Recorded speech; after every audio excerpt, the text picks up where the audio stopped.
Hello, you're listening to Count Richard von Coudenhove Kalergi. Today is Sunday the 5th of July, and here's a couple of comments since my last video. On this day in 328 AD, the official opening of the Constantine Bridge over the Danube between Romania and Bulgaria occurred. It was 7,995 feet long, 19 feet wide and 33 feet high, and is considered the longest bridge of ancient times. And on this day, the Battle of Dublin, which was a week old, which started on the 28th of June 1922 and ended on the 5th of July, which after 6 months after the signing of the treaty, and it was the beginning of the Civil War, which the week-long battle resulted in 15 IRA killed, an unknown number injured, and 450 taken prisoner, and the Free State Army losing 29 men with 150 wounded. And on this day, the Battle of Kursk started 300 miles south of Moscow, and was the largest tank battle in the history of modern warfare, and involved up to 6,000 tanks, 2 million men, and aircraft up to 4,000 aircraft, and ran up until the 23rd of August 1943 along a 150-mile eastern front, which resulted in 112,000 Germans killed and over 200,000 injured, 780 tanks and 681 aircraft destroyed, and 250,000 Russians killed, missing or captured, with 600,000 wounded and over 1,000 tanks destroyed. 1,000 aircraft were lost, but was declared a Russian victory as Germany had used up irreplaceable resources.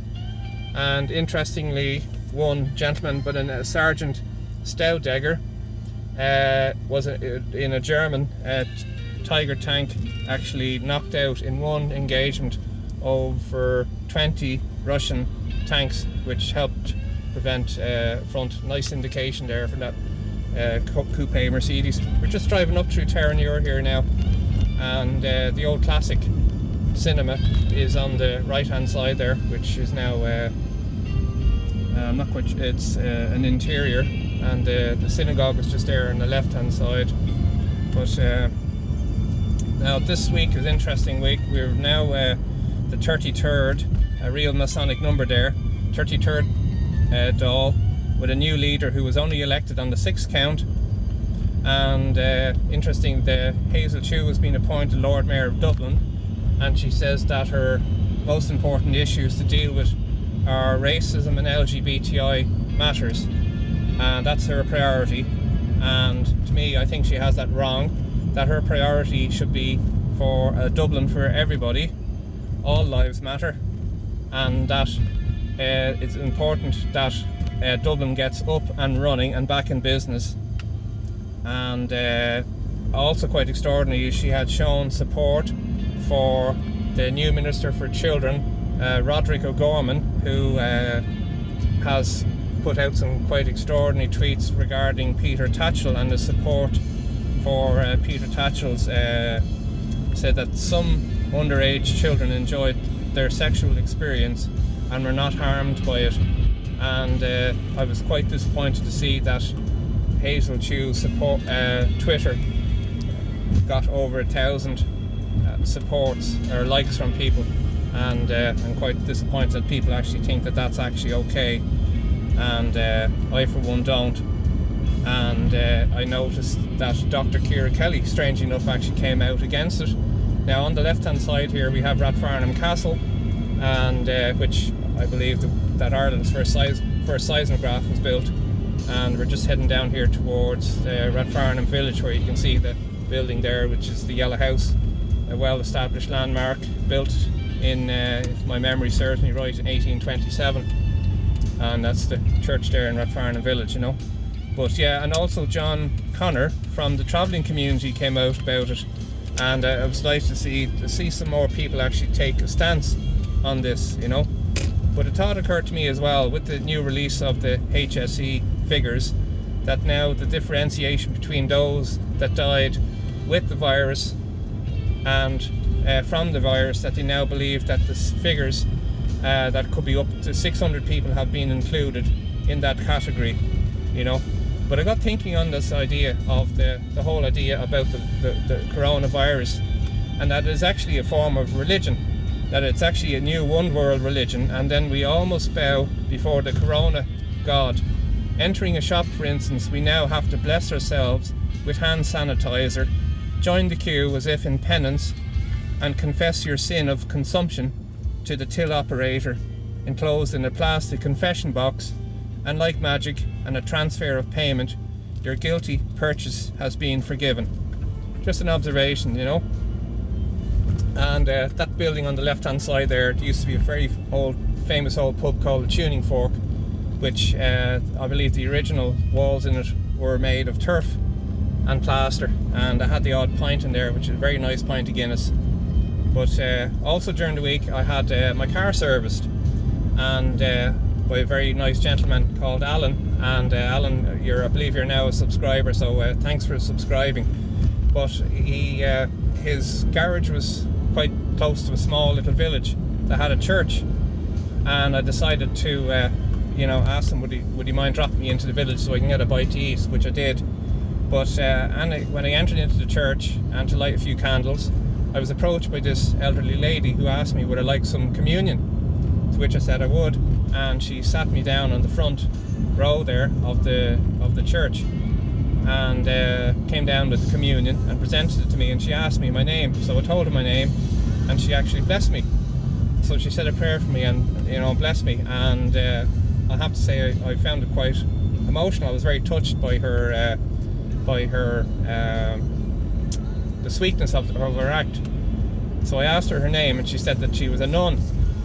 And so I said, if you don't mind me saying so, you're the most unlike nun I've ever seen.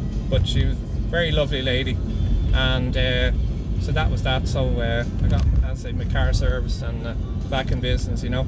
But today now, for instance, I was down in Rathgar Church to light a few candles, and as I was entering the church, I could hear the priest was talking, so I entered during a mass and was approached by a young lady who asked me did I want to sit down. I said no, I was just here to light a few candles, but because I hadn't been in mass for so long, I actually ended up staying, you know. But she was very, very nice, and but it was interesting to see that at communion, when people were standing up to get communion, they were actually marshalled, you know, into how they approach the actual priest to get communion, which was then given in the hand, you know.